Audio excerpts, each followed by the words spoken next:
शुरू करते हैं एंशिएंट हिस्ट्री की सेकंड क्लास। सेकंड टॉपिक है जैनिज़्म के ऊपर। ये मोस्ट इम्पोर्टेंट टॉपिक्स है आगामी ये मोस्ट इम्पोर्टेंट टॉपिक है आगामी आने वाले प्रीलिम्स एग्ज़ाम के दृष्टिकोण से। बौद्ध धर्म हमने इससे पहले वाली क्लास में करा है, एक बार जाके विजिट करना, उसके बाद में कंटिन्यूटी में ये सेकंड टॉपिक साथ में देखना। जैन धर्म में जनरली हम सबसे ज़्यादा जिनके बारे में जैन धर्म में जनरली हम जिनके बारे में सबसे ज़्यादा सुनते हैं या जानते हैं वो भगवान महावीर का नाम आता है। पर इनके जो संस्थापक है वो ऋषभ देव या उन्हें आदिनाथ भी बोला जाता है। आदि का अर्थ ही होता है प्रथम। ठीक, जैन धर्म में भगवान महावीर और ऋषभ देव के अलावा भी कुछ इंपॉर्टेंट तीर्थंकर हैं। हमें 24 के 24 याद रखने की ज़रूरत नहीं है। इनमें से जो कुछ इंपॉर्टेंट नाम है, कुछ इंपॉर्टेंट इनमें से कुछ प्रोमिनेंट फिगर है, हम एक बार उनको गो थ्रू कर लेते हैं। जैसे 21वें तीर्थंकर है नेमिनाथ जी, काफ़ी पॉपुलर है। 22वें तीर्थंकर, उनका नाम इसमें जैसे नेमिनाथ है उनके पीछे भी नेमी लगा हुआ है, आगे अरिष्ट नेमी है। 21 और 22 नेमी नेमी, ये ध्यान रखना। 23वें पार्श्वनाथ जी हुए। और अब आगे जो ऋषभ देव या आदिनाथ जी हैं, इनके पिताजी वो काशी के राजा थे। अब पिताजी का नाम क्या था, माताजी का नाम क्या था, अभी की इस जो प्री ओरिएंटेड क्लास है उसमें ये सब चीज़ें एक बार अवॉइड करते हैं। आगे बढ़ते हैं जो हमारे काम की चीज़ है। इनको ऋषभ देव जी को जो ज्ञान की प्राप्ति हुई थी वो समेत पर्वत के ऊपर इनको ज्ञान की प्राप्ति हुई थी। भगवान पार्श्वनाथ जी ने 4 व्रत, जो जैनिज्म के जो 5 इंपॉर्टेंट व्रत है उनमें से स्टार्टिंग में जो सबसे पहले 4 व्रत दिए गए थे, 5वां व्रत भगवान महावीर स्वामी ने बाद में जोड़ा था। जैनिज्म में सबसे पहले इंट्रोड्यूस करवाए थे श्री पार्श्वनाथ जी ने, जिसमें 4 व्रत हैं वो याद रखना। सत्य, अहिंसा, अस्तेय और अपरिग्रह। जो लास्ट का जो 5th व्रत था, जो 5th वोव्स था, उसको ऐड करा था ब्रह्मचर्य नाम से, वो करा था भगवान महावीर ने। ठीक है, इनमें 24वें गुरु हुए महावीर, या जिन्हें वर्धमान बोला जाता है। राजस्थान में एक यूनिवर्सिटी का नाम है वर्धमान महावीर ओपन यूनिवर्सिटी, वो भगवान महावीर के नाम के ऊपर ही रखा हुआ है उसका नाम।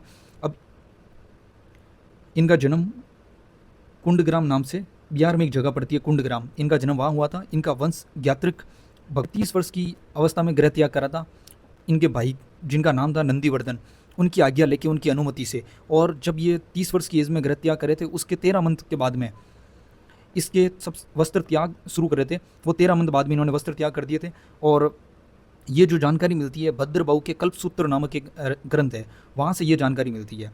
42 वर्ष की एज में जुम्बिका ग्राम में रिजुपालिका नदी के तट पर साल वृक्ष के नीचे इनको ज्ञान की प्राप्ति हुई थी। भगवान बुद्ध को पीपल वृक्ष के नीचे नदी कौन सी थी वो कमेंट में बताएं। और इनको जुम्बिका ग्राम में रिजुपालिका रिवर, ये नाम ध्यान में रखना, रिजुपालिका रिवर, साल वृक्ष, इंपॉर्टेंट है रिजुपालिका रिवर और साल वृक्ष। और इसलिए इनको, जब इनको ज्ञान की प्राप्ति हुई थी उसके बाद में इनको जिन, इनके अन्य नाम है, जैसे भगवान बुद्ध के तथागत साक्य मुनि बोला जाता है, इसी प्रकार इनके जो नाम है जिन, जितेंद्रिय या निर्ग्रंथ बोला जाता है। जिन का अर्थ ही वही होता है जिसने अपनी इंद्रियों को जीत लिया हो, या जिसने निर्वाण को प्राप्त करा हो, कैवल्य को प्राप्त करा हो। जितेंद्रिय का सिंपल है, ये जितेंद्रिय वर्ड बना है जित प्लस इंद्रिय से, जितेंद्रिय अर्थात जिसने अपनी इंद्रियों को जीत लिया हो। निर्ग्रंथ, जिसका अर्थ होता है सभी बंधनों से मुक्त। ये इंपॉर्टेंट वर्ड है, ध्यान रखना। जैसे भगवान बुद्ध का एक अन्य नाम था तथागत, वो इंपॉर्टेंट नाम था, इसी प्रकार इनका एक नाम है निर्ग्रंथ, वो इंपॉर्टेंट नाम है, अपने दिमाग में रखना। 11 ब्राह्मण थे जिनको भगवान महावीर ने अपनी ज्ञान प्राप्ति के बाद में सर्वप्रथम उपदेश दिए थे, उनको गणधर बोला जाता है। और भगवान बुद्ध ने 5 अपने जो शिष्य थे, 5 ब्राह्मण थे, उनको उपदेश दिया था। और भगवान महावीर ने 11 ब्राह्मणों को उपदेश दिया था जिनको गणधर बोला जाता है, जिसमें से केवल एक था सुधर्मन, ये ध्यान रखना, सुधर्मन, ये जीवित बचा था इनकी मृत्यु के समय।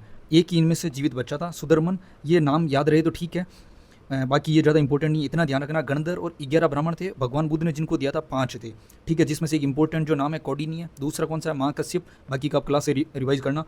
महावीर के समय जो फर्स्ट इंपॉर्टेंट रिवोल्ट हुआ था वो जामाली ने करा था, ये इंपॉर्टेंट है जामाली। सेकंड करा था तीस गुप्त ने। जामाली और तीस गुप्त दोनों नाम अपने दिमाग में रखना, आगे काम आएंगे। और इनको 72 वर्ष की आयु में पावापुरी स्थान पर इनकी मृत्यु हुई थी। ये वर्ड ये इंपॉर्टेंट है, ये डेटा फैक्ट PYQ प्री के हिसाब से मोस्ट इंपॉर्टेंट है, नोट डाउन कर लेना। कई बार वेरियस एग्जाम में ये डेटा पूछा हुआ है। 72 एज में। और भगवान बुद्ध की मृत्यु हुई थी 80, उनकी हुई थी कुशीनगर और इनकी हुई थी पावापुरी, ठीक है। अब जो जैनिज्म है मोस्ट इंपॉर्टेंट 3 रत्न है, ये एथिक्स के दृष्टिकोण से, एथिक्स में 2 मार्क्स, उसके दृष्टिकोण से भी इंपॉर्टेंट है और प्री के हिसाब से भी इंपॉर्टेंट हो जाते हैं। जिसमें और त्रिरत्न भगवान बुद्ध के टाइम में भी हमें पढ़े थे। बुद्ध के टाइम में जैसे बुद्ध का जो नाम है 2 लेटर का है, वैसे ही धम्म, संग, ठीक है। इसी प्रकार बुद्ध में तीसरा और कौन सा है वो कमेंट करके बताना। इसमें त्रिरत्न है, फर्स्ट है ज्ञान, सेकंड है दर्शन और तीसरा आचरण या चरित्र। अब ज्ञान नॉलेज, दर्शन फिलोसॉफी, नॉलेज इंसान के पास आता है, उसके बाद में उसका दर्शन या फिलोसॉफिकल चीज़ें डेवलप होना शुरू होती है, और इन चीज़ों के बाद में अगला जो विकास होता है वो होता है आचरण या चरित्र का। जैनिज्म में दो प्रकार के व्रत का मेंशन आता है, एक तो अणुव्रत और दूसरे महाव्रत। ये जो अणुव्रत है, इसमें देखो अणु मतलब छोटे सूक्ष्म और महा मतलब ग्रेट। तो अणुव्रत ऑब्वियसली है कि जैन धर्म में जो ग्रस्त लोग हैं उनके लिए बताए गए हैं, और ये महाव्रत ये जैन भिक्षुओं के लिए, जिसके जो जैनिज्म की जो मोस्ट इंपॉर्टेंट फिलोसॉफी है वो, इसमें फर्स्ट फिलोसॉफी है अनेकांतवाद और सेकंड है स्याद। ये ध्यान रखना, स्यात वर्ड है, इसके साथ में वाद की संधि होने के बाद में ये स्यात का दाव में परिवर्तन हो जाता है। ये कैसे होता है, ये संधि की क्लास में देखना। ये स्यादवाद, ये फिलोसॉफी मोस्ट इंपॉर्टेंट है जैनिज्म से रिलेटेड। इसी प्रकार अनेकांतवाद का सिंपल है, इसमें चीज़ें पता लगती है, अनेक प्लस अंत प्लस वाद, और वाद का अर्थ ही क्या होता है, थ्योरी, दर्शन, सिद्धांत। ठीक है, तो ये वाद का मतलब ये हमेशा क्या होता है, सिद्धांत होता है। अनेकांतवाद में ये बताया है कि संसार में अनेक वस्तुएं हैं, अनेक वस्तुओं में शामिल जो हमारी देह है वो भी एक ऑब्जेक्ट ही है, उसमें अनेक गुण होते हैं, और गुण कुछ नित्य होते हैं, कुछ परिवर्तनशील होते हैं। तो ये जो स्यादवाद थ्योरी है, इसको 7 जन्मांध, मतलब जो जन्म से अंधे थे उनके उदाहरण द्वारा समझाया गया है। जैसे इसमें ऐसा होता है कि 7 अंधे होते हैं, उनके एक हाथी के पास में, उनके सामने हाथी ला के खड़ा कर दिया जाता है, और उनको टच करके पूछा जाता है कि भाई ये जो ऑब्जेक्ट है वो क्या चीज़ है। तो कुछ कानों को टच करते हैं, कुछ पैरों को टच करते हैं, कुछ उनके पेट को टच करके अपना अपना वर्णन बताते हैं। तो इसी प्रकार की उस थ्योरी है, इसमें कुछ इंपॉर्टेंट नहीं है, बस हमें एग्जाम पॉइंट ऑफ व्यू से इतना ही दिमाग में रखना है कि जैन धर्म से रिलेटेड अगर कुछ अपने दिया हुआ आए तो ये टर्म्स PYQ में, और पूछा जाए ये कौन से धर्म से रिलेटेड है, तो हमें इतना पता होना चाहिए अनेकांतवाद और स्यादवाद है वो किससे रिलेटेड है, जैनिज्म से। और अगर ये जैन संगीतियाँ, जिस प्रकार बहुत संगीतियाँ हुई थी, बहुत संगीतियों में क्या बताया था, कुछ ज़्यादा याद नहीं रखना, 4 संगीतियाँ थी, 4 3 2 1, ये सारी BC ईसा पूर्व थी, ये भी ईसा पूर्व होंगी, क्योंकि जैनिज्म और बौद्धिज्म एक पैरेलल या समकालीन ये रिलीजन थे, महाजनपद या उत्तर वैदिक काल में, उसके बाद में ये डेवलप हुए थे।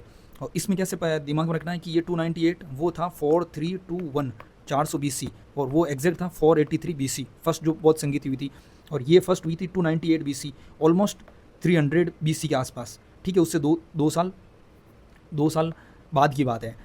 तो ये फर्स्ट हुई थी 298 BC, ये चंद्रगुप्त मौर्य के समय हुई थी। इसमें रूलर पता रखना है और जगह, चंद्रगुप्त मौर्य पाटलिपुत्र, ये हमने प्रीवियस क्लास में भी देखा था कि जब हम मौर्यंस को पढ़ेंगे तो ये पाटलिपुत्र टर्म हमें याद रखने की जरूरत नहीं पड़ेगी, क्योंकि मौर्यंस का जो मेन कैपिटल या उनके जो इंपॉर्टेंट आर्किटेक्चर थे वो पाटलिपुत्र में ही डेवलप हुए थे। तो ये पाटलिपुत्र वर्ड खूब बार रिपीट होगा, जिससे हमें इसको याद रखने में और आसानी हो जाएगी। अब इसमें जो याद रखने लायक चीज़ है, जो इस संगीतियों के अध्यक्ष थे, इसमें जैनिज्म में थे स्थूलभद्र, और उसमें जो भद्रबाहु थे वो इनके थे उपाध्यक्ष। मैन है स्थूलभद्र, और इसमें ये वर्ड कॉमन है, पकड़ लो, भद्र, इसमें भद्रबाहु उपाध्यक्ष थे। सेकंड, इसमें इतना याद रख लो, ये वल्लभी नामक स्थान पे हुई थी, और इनके जो चेयरमैन थे इसमें थे स्थूलभद्र, और इनके थे देवर्दी समा श्रमण। और ये श्रमण हमें पता है जैन मुनियों के ज़्यादा, ये हम देखते ही हैं उनके आगे ये जो सबसे ज़्यादा वर्ड यूज़ होता है आज के टाइम में। तो देवर्दी समा श्रमण जैन साहित्य, इसके टाइम में जो सेकंड जैन संगीति हुई थी उसमें जैन साहित्य जिनको आगम बोला जाता है वो आगम लिखे गए थे। तो संगीति थी उसमें क्या होता है कि फर्स्ट संगीति में जैन धर्म है वो 2 शाखाओं में विभाजित हो जाता है, दिगंबर और श्वेतांबर। अब बौद्ध धर्म है वो कौन सी संगीति के दौरान 2 भागों में विभाजित हुआ था, वो हुआ था सेकंड। ठीक है, और चौथी बौद्ध संगीति उसके टाइम में। अब ये था पहली संगीति के दौरान ही इस जैन धर्म का 2 शाखाओं में विभाजन हो जाता। उसकी कहानी ये है कि जो नॉर्थ इंडिया है, उत्तर भारत में अकाल पड़ गया था, बहुत भयंकर अकाल पड़ा था। तो इनके जो मेन भद्रबाहु थे वो उस टाइम में सबसे प्रोमिनेंट इनके फिगर थे भगवान महावीर के बाद में। तो भद्रबाहु अपने शिष्यों को लेकर साउथ की ओर चले जाते हैं। तो और उसके बाद में इनके कुछ जो फॉलोअर्स थे, जैसे स्थूलभद्र था, वो नॉर्थ इंडिया में रह जाता है। तो जब अकाल खत्म होता है तो भद्रबाहु वापस लौट के आते हैं। तब तक जैनिज्म में एक प्रॉपर डिवीज़न हो चुका होता है।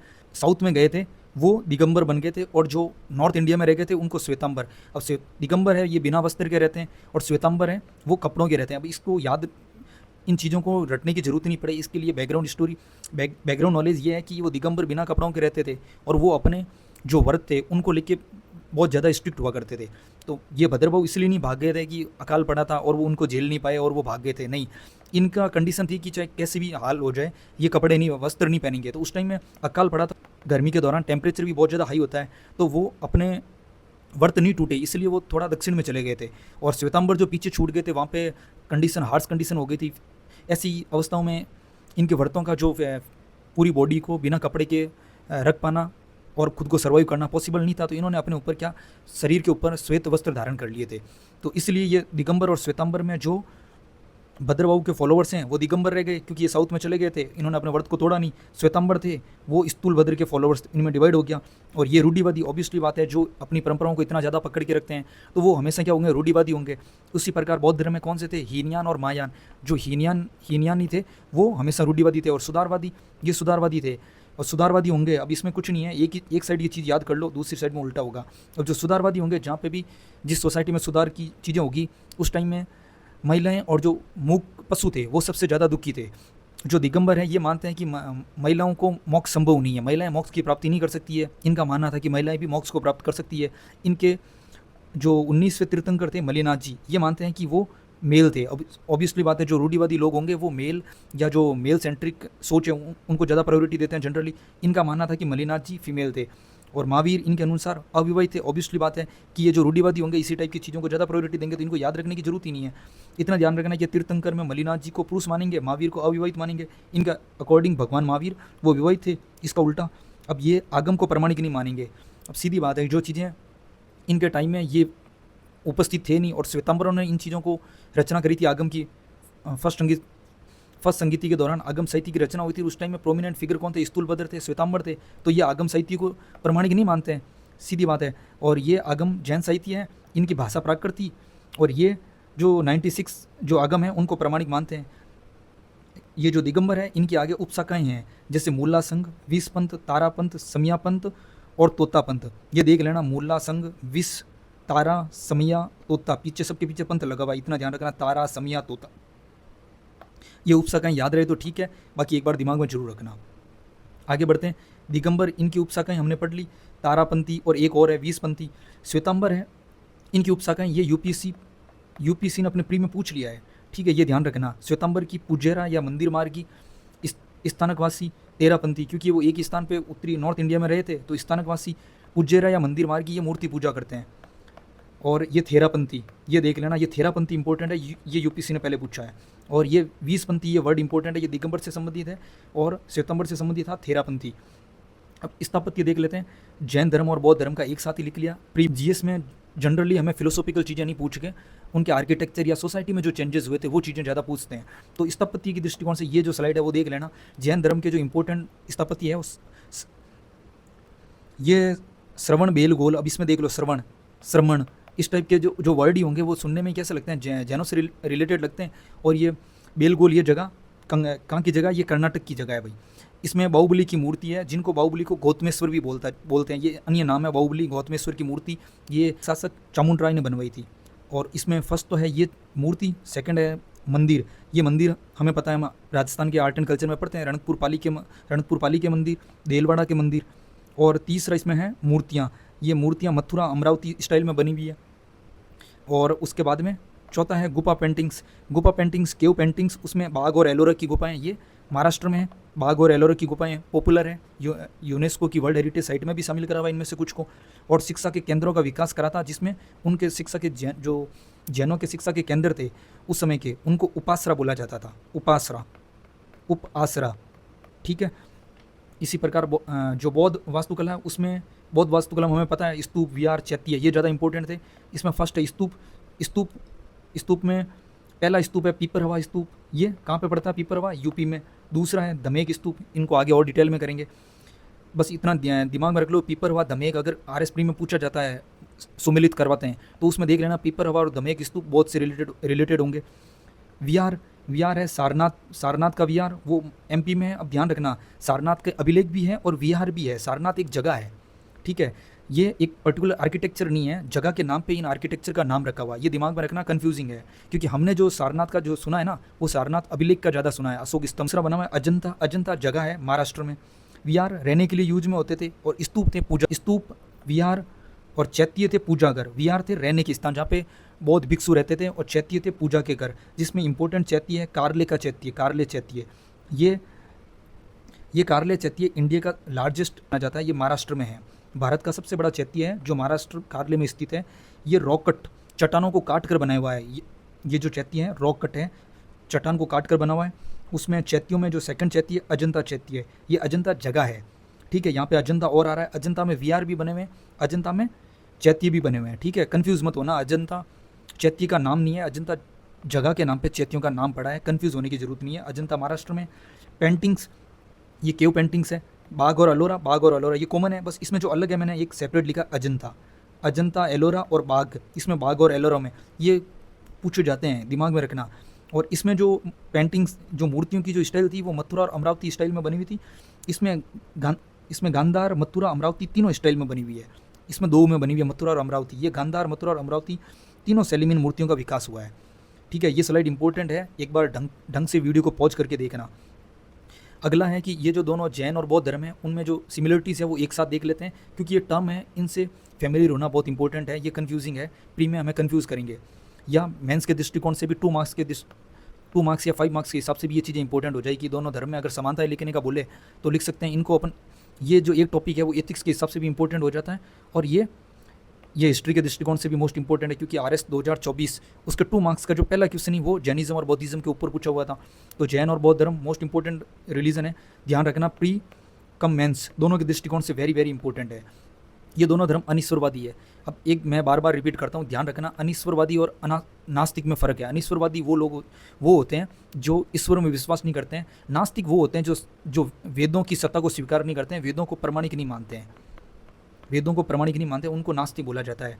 ये अनिश्वरवादी भी है और नास्तिक भी है, ध्यान रखना। ये वेदों की सत्ता को नहीं मानते, कर्मफल और पुनर्जन्म का जो सिद्धांत है उनको मानते हैं। इनके संस्थापक दोनों के क्षत्रिय थे, और संघ में महिलाओं को दोनों धर्मों में महिलाओं के प्रवेश की अनुमति थी। ये 1, 2, 3, 4 और 5 सिमिलरिटीज़ है, इंपॉर्टेंट है 2 मार्क्स के दृष्टिकोण से, या 5 मार्क्स किसी में भी पूछे अपने पास। अब जैन धर्म और बौद्ध धर्म में असमानताएं देख लेते हैं। ये अगर बड़ा 10 नंबर में पूछा जाता है, समानता और असमानताएं दोनों साथ में लिखने का 5-5 नंबर में, तो ये दोनों एक साथ तैयार कर लेते हैं। और असमानताएं अलग से 5 नंबर में भी पूछी जा सकती है।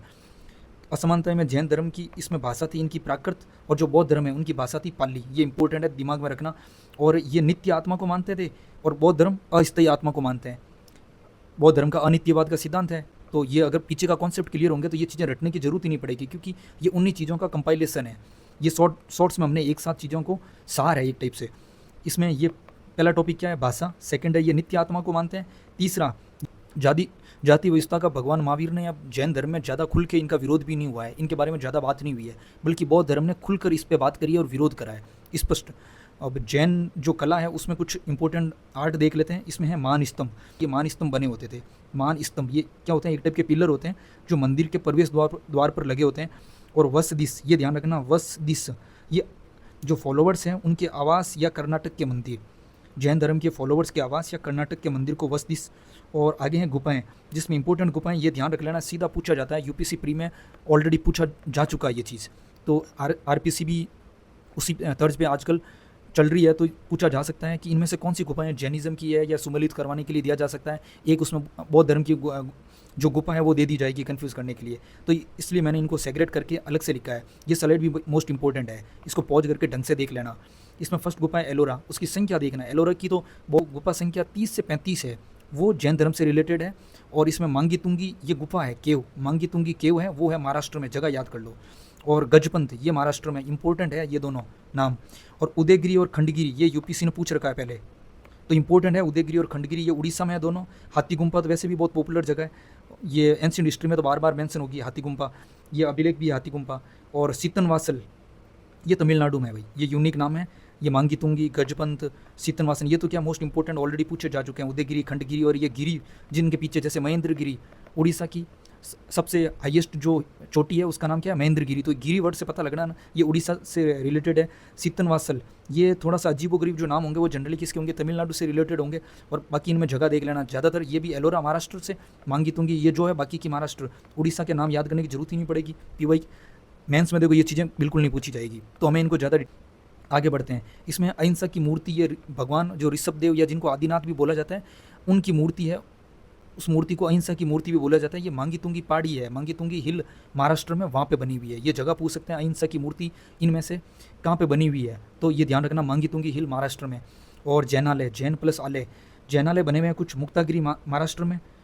और गिरनार पालिताना ये 2 जगह है, गिरनार पालिताना गुजरात। ये तो गिरनार नेशनल पार्क भी है, इंपॉर्टेंट पार्क है, तो ये याद रखने की जरूरत नहीं है। ये वर्ड दिमाग में रखना, पालिताना गुजरात में जैन आलय बने हुए हैं। और तीर्थंकर और इनके प्रतीक, ऐसा हमने बौद्ध धर्म में भी उनके प्रतीक चिन्ह देखे थे, सांड बैल कुछ प्रतीक थे। तो इसी प्रकार इनके कुछ तीर्थंकर है और उनके प्रतीक दिए हुए हैं। ये आरपीसी ने अगर बौद्ध धर्म का पूछ रखा है तो जैन धर्म में भी पूछा जा सकता है, ये दिमाग में रखना। और ऐसा एक PYQ आरपीसी ने ऑलरेडी 2021 में पूछ रखा है, वो एक बार गो थ्रू करना आप। इसमें आदिनाथ जी का जो प्रतीक है वो ऋषभ, क्योंकि इनको आदिनाथ और ऋषभ देव बोला जाता है, ये याद रखने की जरूरत नहीं है। अजीतनाथ उनका है राज, शंभुनाथ उनका है अश्व। अब इसमें देखो पूरा अगर याद नहीं रहे तो ये चीज़ें छोड़ देना तीनों। अब मैं जो इसमें इंपॉर्टेंट बता रहा हूँ वो सारे एक साथ याद रख लेना, वो इंपॉर्टेंट है। यहाँ से विमलनाथ, शांतिनाथ, मल्लीनाथ और यहाँ से लेके 24 तक। विमलनाथ जी का है वरा, इसमें व से वो याद रख लेना, वरा। शांतिनाथ मृग। अब इसको ऐसे दिमाग में रख लो, जो हिरण होता है वो एक शांतिप्रिय भोला जानवर होता है, तो शांतिनाथ मृग।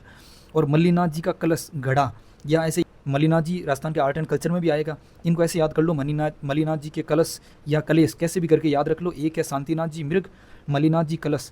और जो एक इसमें है मुनीसु व्रत, ये 13-16 क्या है, ये 13वें तीर्थंकर थे, 13वें तीर्थंकर। ये 16वें तीर्थंकर, ये 19, 20, 21, 22, 23, 24 ये कंटिन्यूस है। ये जो तीर्थंकर है उनका नाम थोड़ा ढंग से देखना, पहुँच करके मुनीसु व्रत लिखा है। और उनका जो चिन्ह है कूर्म है, ये याद रखने की जरूरत नहीं है पर मैंने लिख ली है। नेमिनाथ जी ये 21वें नंबर के तीर्थंकर हुए, और ये मिलान करने के लिए दिया जा सकता है कि इनमें से कौन से तीर्थंकर कौन से नंबर के थे। नेमिनाथ जी थे 21वें नंबर के। ना से ये याद रख लो, नील, ना से ना, ये भी याद रखने की जरूरत नहीं पड़ेगी। मृग याद रखने की जरूरत नहीं पड़ेगी। मल्लीनाथ जी कलेश याद रखने की जरूरत नहीं, ये भी वो ध्यान याद रखने की जरूरत नहीं। ऋषभ याद रखने की जरूरत नहीं। इसमें एक तो है राज और एक है अश्व घोड़ा। संभव घोड़ा कुछ भी संभव कर सकता है, ऐसे कुछ भी करके याद रख लो, ये बाकी इतने इंपॉर्टेंट नहीं है। विमलनाथ जी को याद रखने की जरूरत नहीं है, वह और वह से याद रख लेना।